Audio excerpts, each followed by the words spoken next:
What's up, guys? Welcome back to my channel. It's your girl Paulina today. What am I gonna do today? Okay, today I am actually gonna do something a little different than I usually do. Today we're going to have a story time about myself, and I'll be talking about my experience when I came to the United States of America, the things that happened to me, and how I was able to learn a new language, and how I was able to just get used to the country, and also like just I don't know, like how I'm just able to stay here. I'm pretty sure everyone who come to America has a similar story, but my story is a little different. I'm going to start with how it started. Okay, so story time. Once upon a time, there was a girl who moved from Africa to America. Blah, blah, blah. Okay.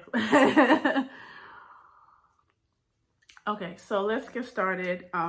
Story time. When I came to America, I don't want to be too serious. Yeah. Back in 2008, I came to America and I was 13. I was 13 years old, and me and my older sister moved to America. My story is kind of long or a little different because okay.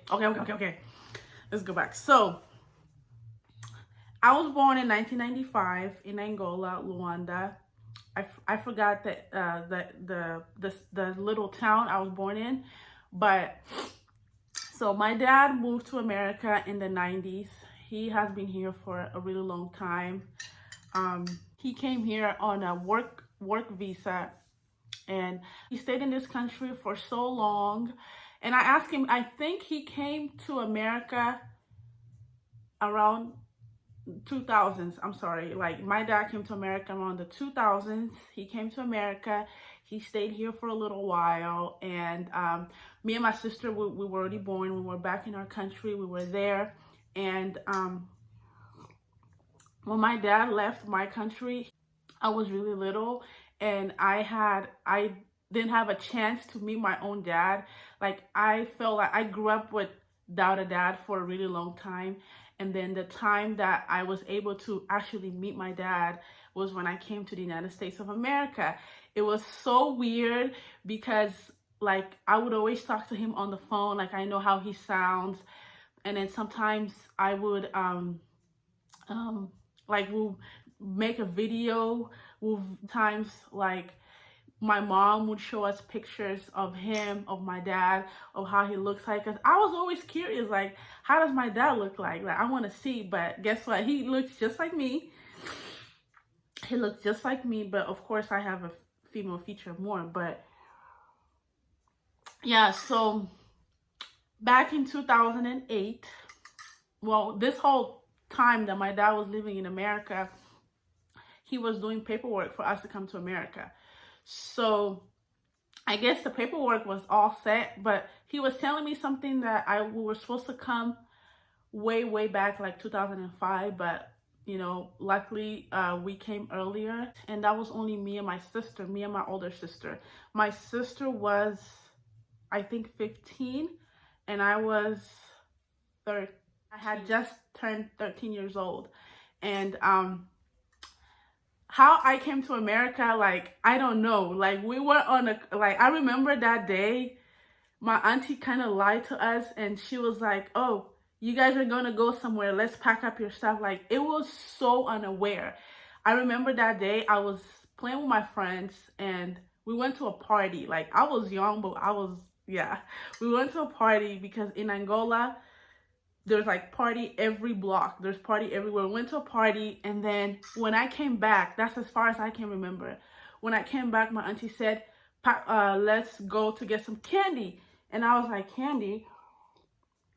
I just gotta spill a little tea. And I was like, candy? Why? Why are we gonna get candy for it? And I was like, okay, fine.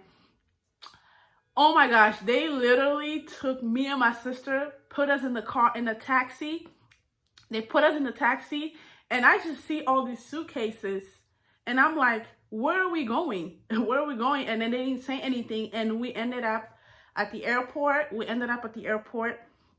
And we're just standing there. And they told us, when you guys get there, you guys going to see a guy standing up. And the guy's going to have a paper. And that's what you're supposed to look for. And I was like, okay. And I was kind of excited because I knew that we were going to travel. But I just didn't know it was that soon. You know, I didn't know it was like that quick. It was going to be that quick. I thought it was going to be like, okay, maybe later, maybe, you know, when I'll be a little older, we're going to go. That's all I know. And of course, I'm a daddy's little girl. I was always excited to meet my dad. Like, I've never even met my dad. I was already like missing him. I was already like, telling him how when I come to America, you have to take me to see Rihanna, to see Beyonce, to see Jay-Z, all these people. And my dad was kind of shocked that we knew these people. And he was like, okay, you know what? I live next to Rihanna. I could take you. Like, I was a kid. I was just like, okay, I'm excited. You know, we did the whole thing at the airport. We got on the plane. It was so scary because that was like the first time I got on the plane, and me and my sister got on the plane. That was the first time. I mean, it was kind of fun. It was just me and my sister chilling. We were eating, and the food wasn't even good. The food was okay, and we were asking, do you have arroz? Do you have rice? Do you have feijão? Do you have beans? Like, we were asking, and they couldn't understand what we were saying. And it was really hard. Like, once we left the country, I remember on the taxi when we were coming, they were playing this song. It was called, they were playing a song I really liked. It was a Kizomba song. And I was listening to it. I'm like, dang, I'm really going to leave my country. Like, why am I leaving? Why am I leaving? Like, why is my dad taking us all the way there? But I mean, I guess it was all for the better. And now that I'm older, that I see, I understand it now. But before, that song was just stuck in my head. I forgot that song. Wait, what's the name of the song? Wait, tem paciência, homem honesto, religioso, papá, homem de bons gestos, criou 3 filhos com sacrifício. Mulher primeira basou. That's a song that, like, it kept playing on our heads. And then when we had like the little iPod thingy, like, I remember the old iPods that we had a long time ago. It had buttons, and then it had like all these music, and on the plane we were just listening to it, and we were just missing home. Like, even my friends that I told them we're gonna hang out tomorrow, we're gonna do this, like, we weren't even able to hang out no more. Like, that's how we lost connection with everybody. Well, not completely, because when I made Facebook, and then they found me, and then a lot of them, they were coming up to me, oh, remember me? Oh, this and that. Oh, this and that. And I was just like, I really don't remember. The people that I remember the most were the ones that lived right next to us. Like, the ones that I used to see them every day. But the ones like lived like in Talatona, the ones that live like different locations, I didn't remember them no more. And then and some cousins too, I remember them, some cousins. My aunties, of course, we talk every day. I remember them. But like, just some friends that I went to school with, I just didn't remember them no more. And I felt bad, because then I felt like I was ignoring them, but I wasn't ignoring them. It's just that I don't recall that they were my friends before. So yeah. But yeah, so we got on a plane, having a good time, listening to music, using their bathroom. It was so scary because it was the first time.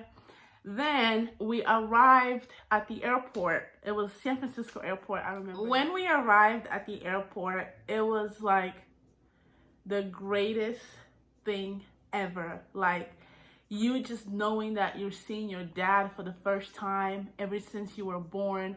Because I was little, and my sister kind of knew how my dad looked like, but I had no idea how he looked but through pictures. But when we got here, I think there was a little change, because the pictures that I've seen of him was a little different, because he was a little skinnier. I'm not saying he was fat, but yeah, he was a little skinnier. Ugh, he was a little skinnier, and the same type of people that we saw back in Angola that were standing up had the paper on their hands, like I said earlier. That's the same people we also found in the United States at the airport. There was another guy waiting for us, holding some type of sign that that we were supposed to look out for, and then from there, they're gonna call our dad to come and pick us up. Just I think they did that because of safety, and we were underage. Nobody was over 18. So I was 13, my sister was 15. So that's probably why they did that. And my dad told us that they paid someone to do that for us. That way we don't get lost at the airport. It was kind of fun because we felt like a little boss, everywhere we went. Okay, stay here. They were saying in English, and we were just like, okay, tá bom. Like, that's the only thing we were saying the whole time. And then the guy stood up. He was saying something. I don't know, as far as I can remember, the guy spoke Portuguese, but it was Brazilian Portuguese. So he was saying, I'm gonna say it in English. He was saying like, your papi will be here, okay. And then he said, wait 5 minutes. And then that, like, that's how he was speaking, because I don't think the guy really spoke English like that, but he kept saying that. I don't know if he said it just to make us understand, and we were just like this, like, okay. So he called the guy called my dad. He had his number, called my dad and said, you know what, your daughters are here, they're sitting down, they're waiting. And look at me with my little sandals, because my feet never liked closed shoes. And mind you, it was really, really, really cold that day. And we were so hungry because, first of all, we didn't like the food that we ate on the plane. We didn't like the food at all. So I think my older sister seen my dad, and I just thought he was a regular person. Like, he was passing, and I was just looking at him like, okay. The picture just went away. And then my sister saw my dad. She kept saying, that's him. And I was like, really? And then it was the best moment ever, because I was so confused. I was like, okay, then who is the dad? Like, he's coming with somebody. Who is he? Who is that? And then, he came, he gave us a big hug, and I felt so happy. I felt so emotional. And like I said, I've always been a daddy's little girl. And, he hugged us. Like, we were speaking Portuguese the whole time. It was only me and my sister. Mind you, my mom and my little sister, they weren't here. It was only me and my older sister. He hugged us. He was like, wow. He was like, you could see the smile on his face. It was just like, wow, like amazing. So, yeah, we sat down and he was asking me questions. At first, it was kind of weird. Like, why is he asking me questions? Like, oh, Dad, be on your little side.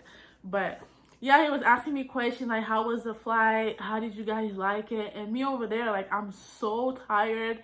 We're exhausted. And then we were just like, we need food.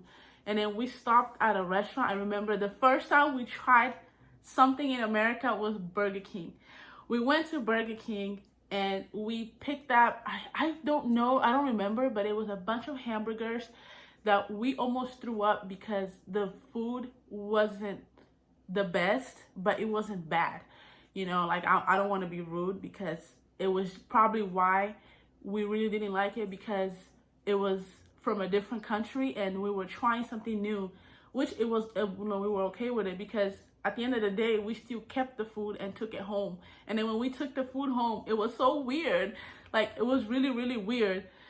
So we were at the restaurant, we were eating. The most we ate was the French fries, the chicken, and I think we had some salad on the side.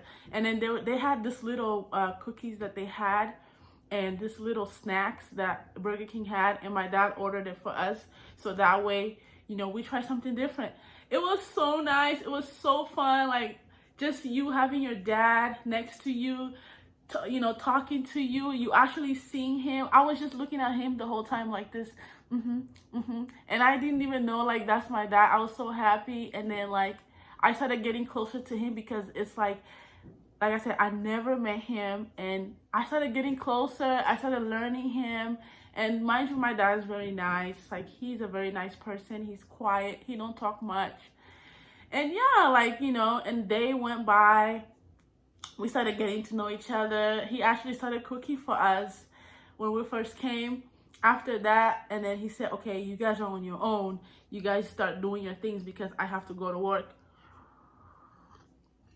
It was only me and my sister at the house. Well, we had an apartment when we first came in because he didn't buy the house yet, because I guess he wanted us to come to the States and have us choose the house, because he always wanted to, you know, I guess my dad always wanted to give us a good life, because even back home, we weren't broke. We weren't like rich, but we were living good. So, yeah, so what was that again? Yeah, so we, you know, we got to know each other. We were watching movies, because when we came to America, we were sleeping a lot because of the time difference. Like, the time messed us up. Like, we would be sleeping, and when we wake up, it was like, is it nighttime already? But then we slept the whole day that we couldn't even do anything. Like, we couldn't do nothing. We just slept. And then when we woke up, it was nighttime. Okay, then I guess it's time to go back to sleep. So that was the thing. Like, the time change was really bad for us. But, you know, with time, we started to get used to it. And then, you know, the shift of time took a little while for us to change. And that's the reason why we couldn't go to school, because we were new, and he wanted us to kind of get used to this, you know, the country and the system here, and things like that. So yeah, so, you know, we started staying home, me and my sister. And one time there was a cat that came to our apartment, because in America, it's okay. Somebody has a cat, it's okay. In Africa, specifically, I'm pretty sure it's for the whole continent. If you have a cat, you are evil. Like, no, you're not gonna. And I just grabbed the rock. I threw it on the cat. I was, oh, I threw it on the cat, because I remember before I even came to America, I had already killed one. And the cat was just being so loud and yeah, like, no. And I'm like, oh my gosh, here again. But I didn't know that in America, people live with cats, because in Africa, we don't live with animals. We don't live, no, outside, out, like, stay over there. But here, the cat was just, oh, so friendly, coming, and I was like, no, because I'm so allergic. Anytime a cat gets closer to me, I'm just gonna have some goosebumps coming out, and then I'm gonna start sneezing. So yeah, we threw a rock, and then the neighbor was mad, and then the neighbor came to our house when our dad came back, because he was saying something that we didn't even understand. I guess the guy was speaking some type of language too, but I don't remember, but it wasn't Spanish. He was mad, like, what, your daughter threw the rock on my cat? I was like, oh, he said, I'm so sorry, they don't know, they just came to America. And the guy was pretty understandable. He's like, oh, welcome. Oh, okay. And then, like, you know, when time went by, we started accepting the animal thing and things like that. Like, it was cool. I was like, oh, okay. Like, the cat was coming to our house all the time. Like, cat, go to your house. Don't stay here. So the cat would just keep coming. Like, why are you keep coming here? Like, we don't do this. We don't like the cat around. But, and then later on, we just didn't really care. We just let it go. So then there's a time, story is long. Then I guess 2009, actually we stayed a year at home just to, you know, get used to everything. And then I was 13 when I came from my country. I was already in high school. I was a smart little kid. Like, I was smart. I was in high school. I was like, I think 12th grade. Yeah, in high school, higher grade. And my sister was in middle school. My little sister was in middle school, and my older sister too, was in high school. So we were in high school. When we stayed here for a year, well, when we stayed home for a year, and then we went to we were learning the language a little bit.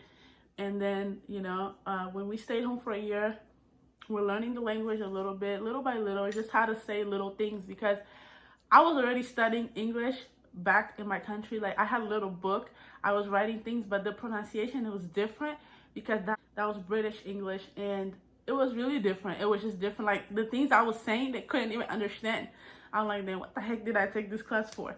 But yeah, so after that, we stayed home for a year, and then there was another school, because I guess in America there's a policy that if you put your kids through school, and if they don't go to school, or they don't, they're not in school, the police comes to your house and then ask you why your kids are not going to school.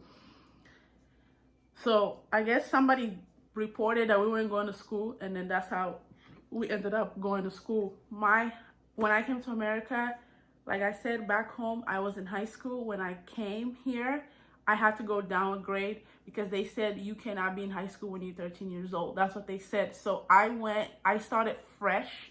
I went to middle school. The middle school is called Prescott. Miss Dubai, my favorite teacher. She's the one who taught me how to speak English.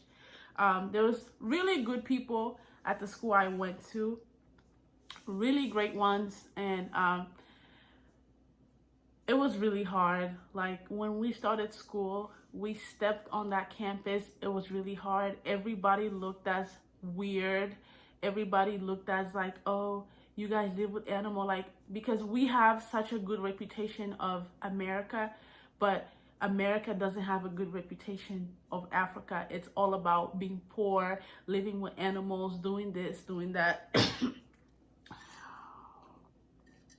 And that was probably the thing that really distracted us. Like the first day we went to school, they were asking us so many questions, and like, what kind of questions are you asking? I don't speak English. I don't know. And then it was really hard, man. Like if I tell you, I used to be bullied, and because I went to middle school and my sister went to high school, so her experience I don't really know, but it was kind of the same thing, because every time she came home, we would always talk about like, oh, when you went to school, like, did you have those people talking bad about you? Did you have those people asking you if you step on the floor in Africa? Did you have those people asking you if you guys drink water? If you guys, all these stupid questions that doesn't even make sense, when I knew so much about America. I knew like so many good things, like not even negative thing at all. Like, but I wasn't disrespectful, but I kind of understand, because they've never been to Africa, but I've never been to America either. That was my first time. But the way they were bashing us down was just really sad. But the funny thing is that the people that were making fun of us the most was the people that looked like me, and which was really wrong. And because I come from a country where there's a bunch of black people, and it's like we all unite, we go somewhere, hey, like do this, like we all connect. But like for some reason here, it was all about the ones bullying us and telling us this, telling us that. But I survived in elementary school. I met a couple teacher. I was in the ESL class.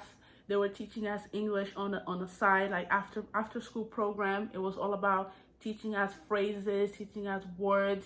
That's also how I learned how to speak Spanish, because the lady would say something in English, and then she would point it in Spanish too. But I know what it means because I can read, because Portuguese is similar to Spanish. So that's also how I learned my Spanish, by learning English and also learning Spanish at the same time. Like I didn't really learn Spanish at all. She was just showing us the words, and then I could already tell. Like for example, house, it says casa, which we say casa too. So it wasn't really like a lot to learn from the Spanish side, but the Spanish really helped us a lot, because that's how me and my sister were able to communicate, was mainly in Spanish. And also the people really liked us. Like when I was in school, my teachers liked me. Like I was eager to learn. I wanted to know what everything meant, but I just didn't have that language. I didn't have the language yet, and it was kind of hard. But I was like, you know what, fuck it, like I'm gonna speak Spanish and they're gonna understand me. So I was speaking Spanish to them, but they were saying we cannot do that because you want to learn English, and it's understandable. And I just went like that and I learned English, and I started getting better each year. I think I went to elementary school for 3 years just because I had to stay there for an extra year to learn English, because they say when you go to high school you have to perfect yourself. I don't know if they lie, but whatever. So I went, and then I had friends. The first year was hard. Second year was hard of middle school. The third year was easier for me because I already knew how to speak English and I was mingling with people. I was so nice. Like, I was friendly and I wanted everybody to be my friend because I wanted to learn how to speak English. And I remember we went to dance classes. We were always dancing because we know how to dance. We were always dancing. I went to I used to even play soccer. I used to play basketball in middle school. So, I did things like that so that way I can keep myself active and just learn how to talk to people. And I met a lot of Mexicanos. Like, you guys had my back. You guys had my back since day one. Like, even from elementary school to high school, Mexicans had my back. Like, they were really there for us and they helped us a lot. So this goes with me. This goes to me and my sister. Like, the Mexicans, they were always like willing to learn, and because most of them, they never even had a black friend. So when we were around them, they would like introduce us to their food. They would like invite us to their parties and stuff, and they would be like, "Oh, ustedes son las morenitas de Africa?" Like, like, it was a whole vibe. Like, we kind of felt like safe by them. That's probably why we have so many Latino friends. But it was really nice. Like, these people, they were being made fun of and I was being made fun of, and then they were just like, we're in the same boat. Like, we both come from different backgrounds, different cultures, but we are vibing. Like, the language was very helpful. Then that was all in middle school. After middle school, it was time for me to go to high school. When I went to high school, it wasn't really as bad as it was when I went to middle school, because that was the first step I took. Then when I went to high school, it was a whole different story, different crowd. Like, the high school I went to like four different high schools. But I went to Grace M. Davis, I went to Enox, and I went to Amos, and I went to Downey. So Amos, Stagg, Alonzo High School, that's in Stockton because we moved to Stockton. So I actually graduated from a high school in Stockton. Yeah. So Davis, I did 2 years there. It was cool. The high school was cool. It's super diverse, different people. And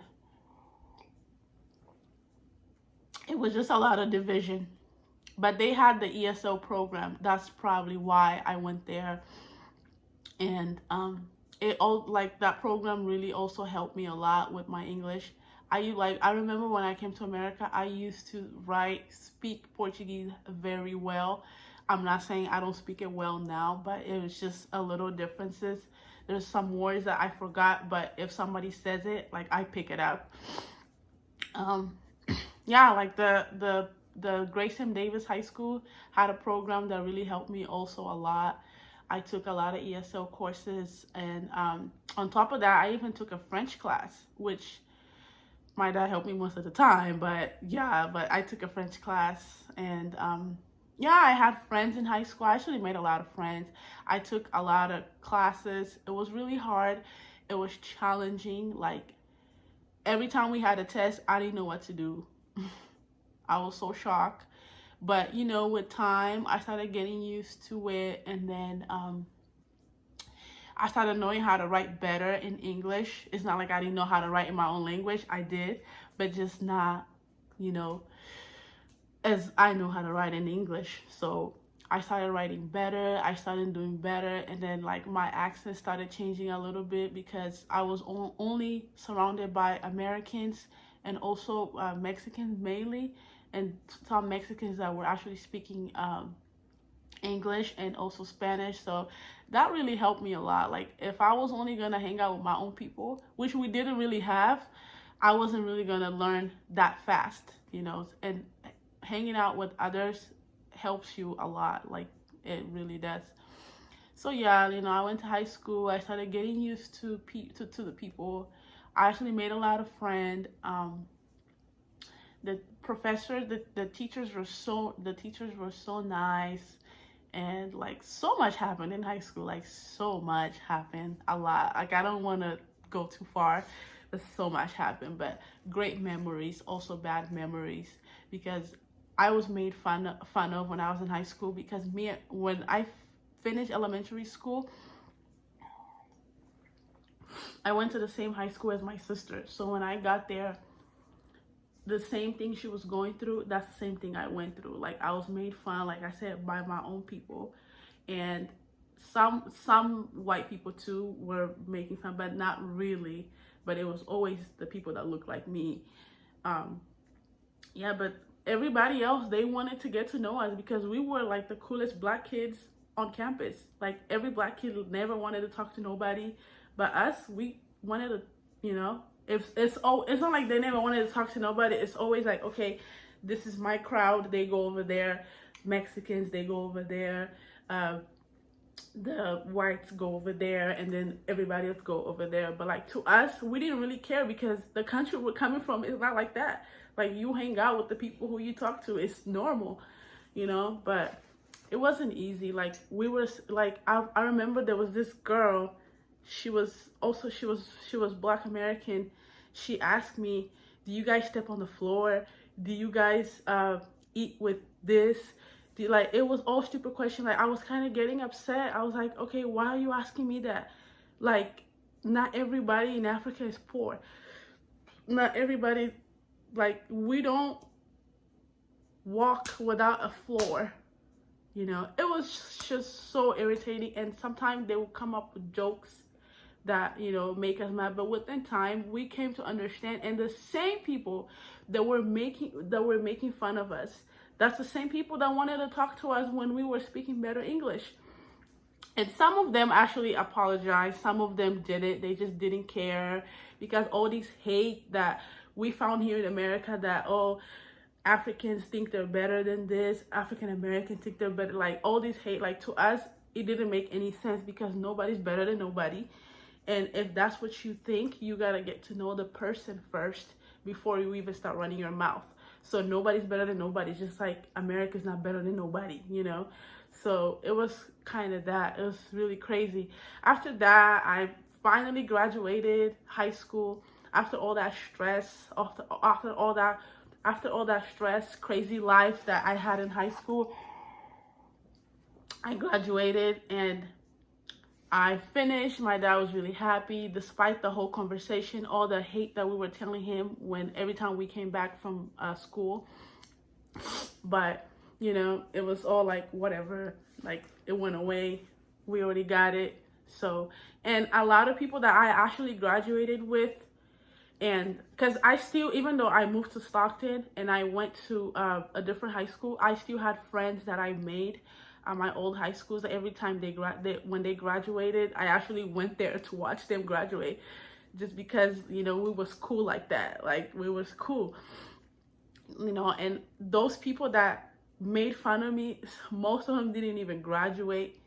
They didn't even move forward. Either they ended up, I know some people ended up dead, and some people this is not just for Black American, even the other ones who were other races that they were making fun of me, some of them ended up like doing some type of things, like crazy, just crazy story, you know. But yeah, we went to the graduation parties, we went to so many things. Like I met my friends, we gathered again, we were talking.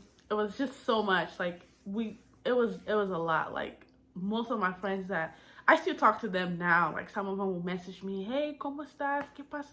Like they'll message me, they'll tell me all this. And I had I have white friends as well. They'll call me. They're like, "Hey, girl, you're my only black friend." Like they were so happy for me.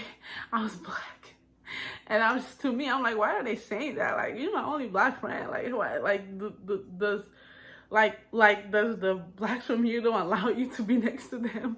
Like I didn't know. Like I was lost. Like I really did not know. So yeah, most of the time. And then I remember going back to the high school story.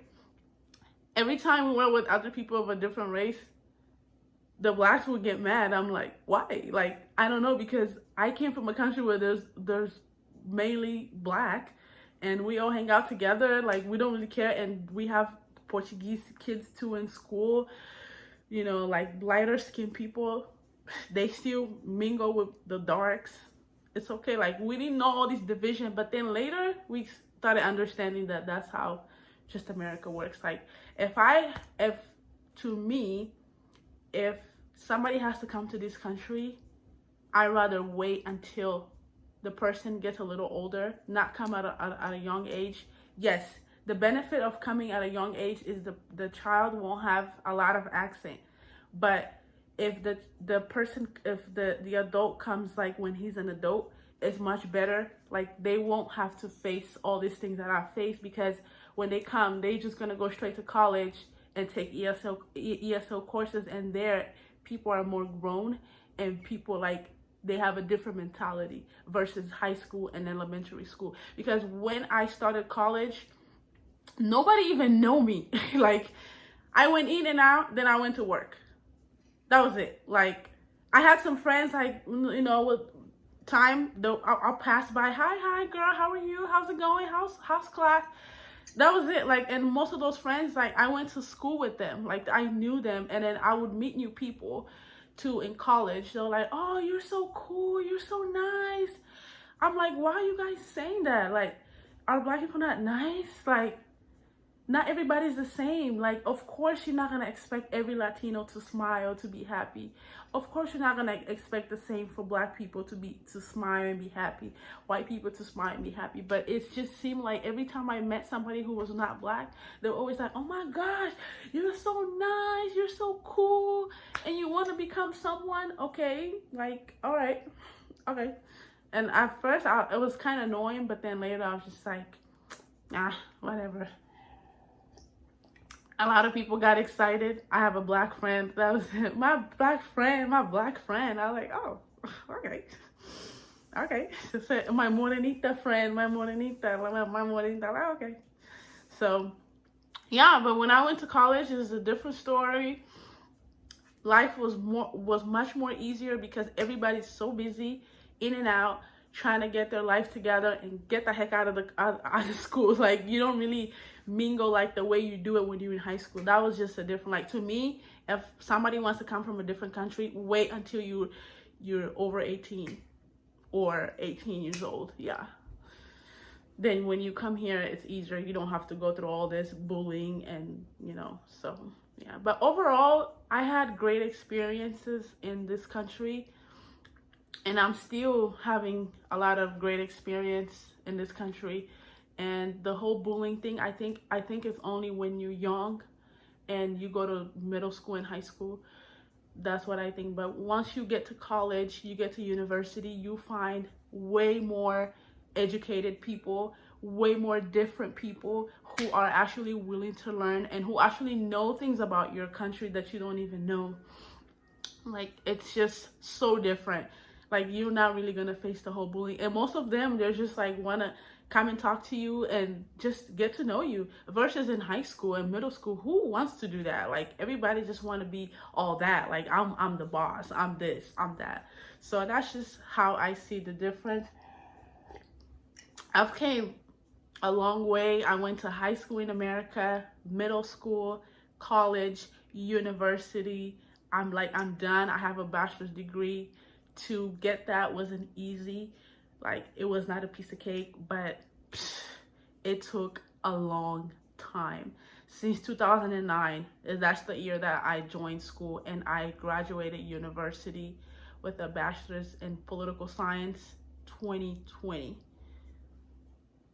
yeah, I'm so proud of myself. The language was a challenging for me, but now I can speak better English. So, um, yeah, like it's a lot. Like it's a lot. The story is long. Like I can go and talk about how I went to the store, how people in the store treated us. You know, I can go and just talk about all that. But yeah, but well, thank you so much for tuning into my channel and listening to my story and just know the things I face in America and learning about me, because a lot of people when they see me they just think that, oh, you sound like this. No, I work hard for me to sound like this. I work really hard because I wasn't accepted. When it came to like Latinos, like we vibe because Latinos are just like African people. Our culture is the same. Like for example, when somebody wants to go out, my friend will always say, "Habla con mi papá, yo quiero salir." You know, they will say all these things, and we just like, okay, I got you, because we do it too. Like, okay, señor, we're gonna go out. We're gonna be safe. Like, so it was always good vibes around the Latino community. That's why we love you all so much, because you actually did something for me and my family so many times that we couldn't communicate, but the Latinos were always there. And that's why when I go to the store and I see someone struggling with like they're struggling with the language or something, like I go to the lady like, what's up, like, do you need help? I just help the person. So yeah, I help the person and it makes me feel better. What's cried? Yeah, I help the person. It makes me feel better because I feel like I'm giving back to the people that actually helped me, even though they were not the same people, but that's their community. That's the community that helped me out. So yeah, but overall everything was good. Crazy experience. For those who made fun of me, that's okay. You learn in life that not everybody in this world is poor. If you have a bad reputation of other people, you gotta get to know them first before you start judging. So, and I feel like in America, a lot of people are like that. If they just say you come from Africa, my gosh, especially the Black Americans, oh my gosh, you come from Africa, you literally poor. Do you know how much it costs to get to this country? Do you know the process of the paperwork and how much you have to pay to just come here? Like, I'm not saying our country was bad, but when people move out of their country, it's for a reason. Not all the time that they move out is for poverty. Sometimes religion. Sometimes people just can't, can be Christians, for example. Some people cannot be Catholics. Sometimes, it's for different reasons. Some people move out because they're tired of living in their country, because they want to try something different. They just don't see no progress. Sometimes migrate to another place because they want better life for their kids. They want their kids to go to school, reasons like that. Like, not everybody comes to America because they're poor, because if you're poor, you cannot come to this country because you don't have the money. So I just want people to know that. And thank you so much for watching my channel. I hope you learned something, and I hope you learn how to acknowledge other people, respect other people's culture, and respect other people's opinion and views. Like, just everything. Like, yeah, just everything. And I hope my video gets to the people that and had similar experiences I did. And yeah, guys, share my videos, like and share and subscribe, comment. If you have any questions, I'll be more than welcome to answer you. Like, it's like, life is not that serious. I don't care if you have a question about, how do I deal with this when this happens. I will try my best to answer you. So with that being said, guys, I had a great time being on this. My tea is already gone, so I guess I gotta go. Bye bye.